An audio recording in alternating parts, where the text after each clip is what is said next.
If you think about the world's art galleries, and if you think that you could have an art gallery without an alarm system or without security guards or without an inventory or staff with the finances and resources they need to actually train them, we know that all the best Rembrandts and Picassos and everything else would just be taken. And that's really what's happening with our protected areas.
Africa had about 65,000 black rhinos in 1970. By the late 1980s, that population had gone down to less than 2,500. So we had to come up with new strategies that have so far managed us to secure these rhinos for a period of 6 months. We go to areas where we have rhino activities, we deploy the cameras there to make sure that we identify the individual rhino that is utilizing that particular area. To the ones that we call the instant wild, where they've been sending images for rhinos, for poachers or maybe illegal activities within the protected area.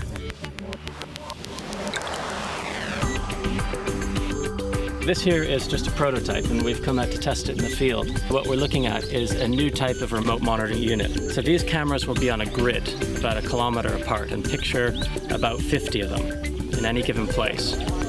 And they can actually talk to each other.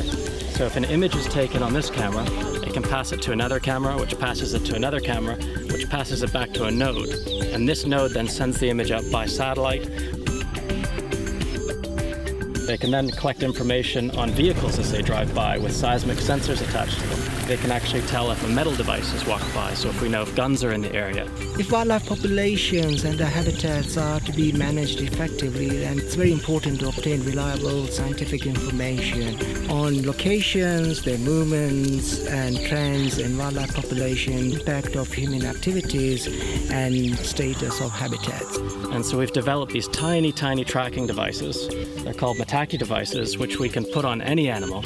And again, they talk to each other. So if you have one animal walking by another, it picks up its data. And if it walks by one of these remote monitoring units, the data then gets collected by this camera here, sent to the main node and up by satellite. And if satellite's too expensive, we can also use drones to come in, and the drones can fly over these units and pick up the data. So it's a whole new world of communication, a whole new world of tracking, a whole new world of visualization of what's happening in nature. This is the future of black rhino. It's going to revolutionize the way we monitor species. It's going to revolutionize the way that we protect the most amazing places on the planet. And it's going to revolutionize the way that we bring nature to people.